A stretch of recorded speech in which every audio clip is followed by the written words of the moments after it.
Okay, this is part two of today's lecture. We're going to turn and talk about the rise of Christianity as an imperial religion in the late Empire. In the previous video I was just talking about Diocletian and how he solved the problems of the anarchy in the late Empire by introducing the system of tetrarchy with 4 emperors jointly governing a partitioned empire, and by shifting the style of government over into a dominate rather than a principate, with much more authoritarian rule, much more direct type of rule here. Okay, this brings us to Constantine. The tetrarchy worked very well as long as Diocletian himself was in power to enforce it. It was his idea. He was clearly the dominant partner among the 4 emperors, and the other 3 pretty much fell into line as long as Diocletian was there to run things. In 308, however, Diocletian retired, went to his farm in what's now part of Croatia, where he was going to live out the next few years of his life. Didn't actually live all that much longer afterwards anyway. Now, when he retired, he got his fellow Augustus to retire at the same time, and they moved the 2 Caesars up into the Augustus positions, which seemed pretty straightforward. But that then raised the question, who are the new Caesars going to be? And here you had a problem, because the tetrarchy had been in place for a pretty long period of time, about 24 years by this time. There had been earlier Caesars who had died and left children behind, and new Caesars had replaced them. And so the question of who the next round of Caesars ought to be, now that the existing Caesars were moved up, you really had 5 or 6 different candidates for 2 jobs here. And what wound up happening was 2 people were chosen, and some of those who were not chosen felt left out, felt like they had not been given their rights, that their fathers had been emperors, and therefore they ought to have the right to become emperors as well. Constantine was one of these. His father's name was Constantius. He had been one of the Caesars under Diocletian, and Constantine felt that he was the natural next in line to become a new Caesar by inheritance, and was not appointed. He was commanding troops up in Britain at the time, and his troops declared their loyalty to him and announced they wanted him for Caesar. Constantine therefore proceeded to march down into Gaul, gathered the support of the troops there, and marched down, and then finally faced his opponent Maxentius at a place called the Milvian Bridge in Italy, which is right outside of Rome itself. The night before the battle, according to the biography of Constantine that was written later anyway, the day before the battle, Constantine was going back and forth in his mind, wondering what sort of a god he ought to turn to guarantee himself victory the next day. He had already at this point in time pretty much given up on the traditional Roman gods. He had a personal devotion that he followed to what he called the unconquered sun. Sol Invictus, kind of a god of the sun, was Constantine's preferred god up to this point in time. And the story goes that as he was walking out, he looked up at the sun, and suddenly above the sun he saw a great sign appear to him, and heard a voice calling from heaven saying, "In this sign you will conquer." And then that evening he went to bed, and during the night he had a dream in which Jesus Christ appeared to him bearing the same sign, and repeating the same message, "In this sign you will conquer, in hoc signo vinces."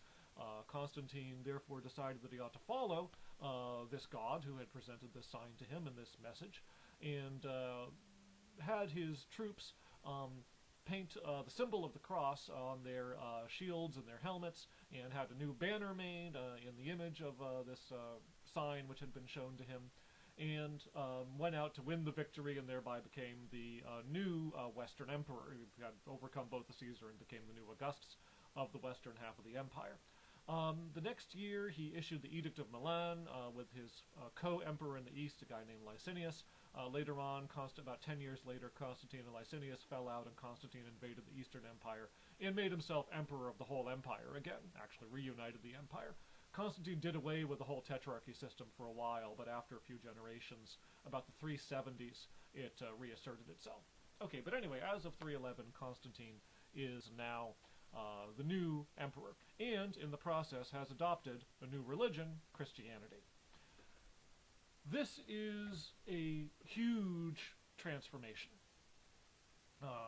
Very, very important ways, because just recently, between 303 and 308, Diocletian had undertaken the most systematic persecution of Christianity that the empire had ever seen. Prior to Diocletian, persecution of Christianity was mostly erratic. It was only occasional. It only happened locally. Roman governors generally had better things to do than go around hunting down Christians. So persecutions only broke out from time to time when somebody had a grudge or somebody had some sort of an issue and started denouncing people and issuing accusations that so-and-so is a Christian, and then the governors would have to deal with it. But apart from that, you didn't have any really systematic, continuous, widespread persecution going on. Well, Diocletian tried to change that. He tried to actually systematically eliminate Christianity across the entire empire simultaneously, starting in 303. He started making it a law that everybody had to sacrifice to the genius of the emperor. We talked about a genius beforehand when we talked about Roman religion. The genius is kind of the emperor's guardian spirit, or his sort of spiritual alter ego. So everybody had to sacrifice to the genius. Not only was there a law saying people should, but he actually required them to get a receipt. You'd get a little clay tablet documenting that you had actually made your sacrifices, and if you were found without it, then you had to either make a sacrifice right away, or you would be in legal trouble and could wind up being executed. Now, of course, Christians would not perform this, and so this sort of flushed out a lot of Christians in the empire. Diocletian's persecution had also tried to be more systematic in other ways. By this time, Christians were starting to own property and were starting to hand over buildings to be churches. There's a place called Dura Europos in Syria, where we have an actual house that's been converted into a Christian church, no longer operating as a house, but a dedicated church building. Diocletian decreed that any places that were found to be used in this way were to be confiscated, and the buildings would be oftentimes destroyed or demolished. But at any rate, the land itself, the property, would be confiscated. Diocletian also realized that Christians depend on books, on Bibles and other kinds of texts in order to pursue their religion. The sort of biblicism we saw originating out of Judaism, so he sent his agents around in order to confiscate Christian books, this kind of a thing. So much more systematic, deep-running persecution than had ever been seen before, and Christians remembered it as the Great Persecution. Probably created more martyrs for Christianity in those 5 years than had been made in the previous 200 years, since Christianity had first become illegal. So the Great Persecution, very, very major. Of course, it couldn't work. By this time, Christianity was over 250 years old. It had spread very widely. Probably was not a large proportion of the population, might have had maybe 5% at most of the empire's population, but still 5% of 100 million people is 5 million people, and there was no way they were going to hunt down and execute 5 million people. In addition, Roman governors were still understaffed and overworked and had better things to do than to go around hunting down Christians. So enforcement of the persecution edicts was still relatively sporadic. Diocletian's partners in the West, they found a few Christians and made an example out of them, made a few executions, but on the whole dragged their feet and postponed and delayed and just sort of generally tried to not have to bother enforcing these rather troublesome edicts that didn't really seem to have much point to them or bring much of a benefit to the empire. So even in the Great Persecution, there was no realistic that Christianity would actually be stamped out. Still, from the Christians' perspective, by 308 they've been through 5 years of the most intense persecution they'd ever known. 3 years later, 311, all of a sudden the emperor himself is a Christian. The Edict of Milan, I mentioned, that he issues in 311, decrees toleration for people, no matter what religion they practice. It doesn't make Christianity the official religion of the empire, doesn't make other religions illegal or anything like that. It's a decree of toleration. But it clearly indicates that the wind has turned. Christians are now favored. Christianity is now the religion of the emperor.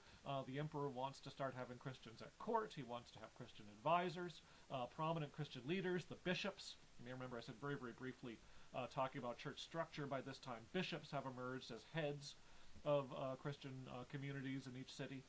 So bishops are getting invited to court and being invited to advise the emperor. Constantine pulls patronage away from pagan temples. He stops giving them legal privileges, stops giving them major donations and things like that, and instead all that favor starts getting poured into Christian churches. The Christians are now getting buildings, they're getting money, they're getting wealth, they're getting gifts, they're getting favors, they're getting legal exemptions where priests don't have to do military service or might not have to pay taxes, that kind of a thing.